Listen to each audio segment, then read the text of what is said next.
According to the National Institute of Health, nearly 15% of kids in the U.S.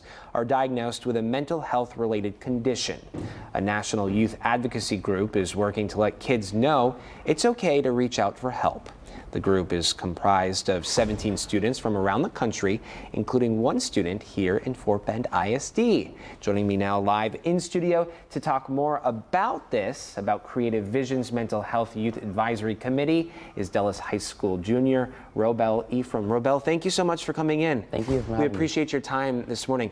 Talk to us a little more about Create, Connect, Care campaign. What this is, the goal of it, how it got started. Okay, so essentially, the campaign is an initiative to use creative expression, storytelling to improve mental health awareness. And it comes from three main things. The Create is for people to submit and actually participate and share your story. The Connect is to create a community of people with the same things that they face, and so they foster a sense of community. And the last thing is the Care, so they are aware that you're not alone, and there'll be different things for coping mechanisms and different stuff like that to help them assist through the way. What I love most about hearing you speak about this is that it sounds like it's an opportunity for people to be expressive with how they feel, what they're feeling, in hopes of connecting with others and getting resolve. Right. Yeah, that's really awesome. What inspired you to get involved in mental health? So I like to say it was my mother. So a little under a year and a half ago, my mother was working at the VA hospital, and she was attacked by a psychiatric patient. And the patient broke her tibia and fibula, and it left her disabled. And the following days were numerous surgeries. The following weeks and months were countless trips to the physical therapist. And well before this, when she grew up, she was mentally strong because she had a strong community in Ethiopia. But after staying at home for months and months and months, and reliving the exact same moment over and over again, it kind of got to her. Took a toll. Exactly. And I noticed the difference from the beginning to the end, and I want to make sure people don't have to experience the same thing she went through. Yeah, and I think the more we talk about mental health, the better we are at, the better the chance of us eradicating the stigma associated with mental health. Exactly. We all have mental health, right? Exactly. But oftentimes we only talk about it when it deteriorates. And so if we have conversations like this more often, the hope is to make sure more of us are in better mental health, if that makes sense. You're using your voice, right, to make a difference.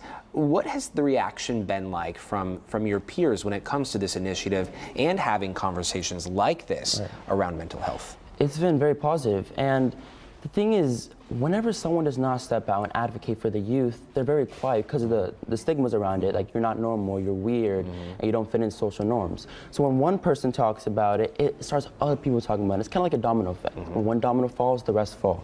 And once you create a sense of community, people don't have to go out there and put on a fake smile. You don't have to suffer in silence. And they're able to be authentic and true to themselves. And if you're opening up about your struggles, your mental health, someone who also might be experiencing similar struggles, they're more apt to open up and talk about it, reach out for help. Exactly. Reaching out for help is not a bad thing. It's not at all. It's not at all. What is your message to other students listening, watching, who might be interested in getting involved with the work that you're doing? So my message is pretty simple. Your voice matters. And as I said, by you being able, you can start small. You can talk to a close one, a family member, even a sibling.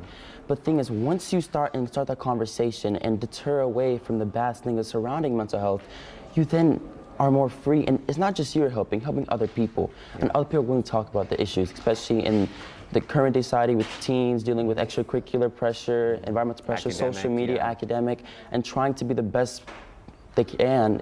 There's a lot of pressure. Exactly. It's a lot. It can be a lot if it's a lot for adults, it's certainly going to be a lot for children, right? For youth. How do you plan to continue to do this type of work? Any plans for the future? Yes. So at the very end of this, I hope to be a physician. And when I think of a physician, I don't just think of someone to help someone physically, but also mentally. And I feel like it's approach, I feel like it's very important. Because if you only help someone physically, there's no point of it. You have to help the complete aspect. So I feel like, and I hope so, whenever I become a physician, I like to help not just my patients, but my community to ensure that they're both taken care of physically and mentally because they have responsibility for their life. Well, we will be rooting you on. You always have a friend here at KPRC. Appreciate it. Thank you so much for your time, Robell, this morning. We do appreciate it.